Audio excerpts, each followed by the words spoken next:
চাখিবানি কলা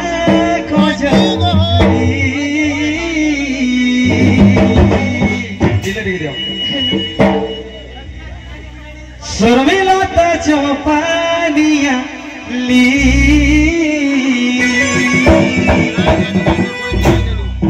আখি আখি কহু কথা আরে মহকুথি সুতিল কিয়া কহর যেতকি মোর কলা ভ্রমণ লাগাছ তোমার লাগি মই তো সুপার মোর পাকে থেকে যাবার কে করবা আছে মই তো হায় রে মনি তো গর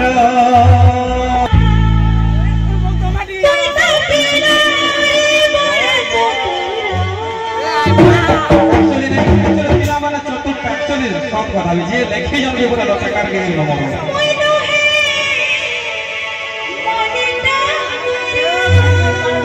यहाँ जो जाना पड़वा के कला भंगर के मोदी तो मरा नहीं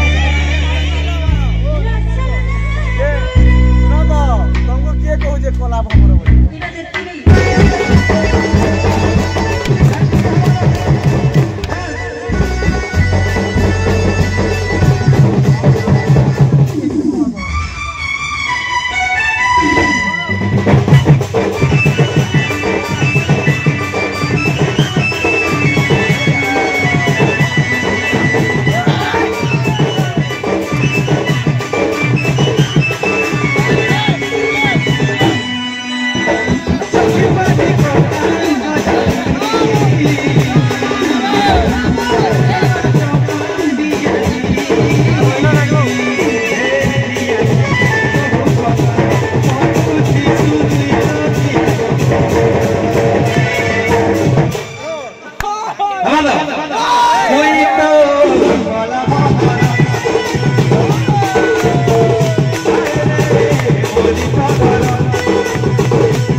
हमारा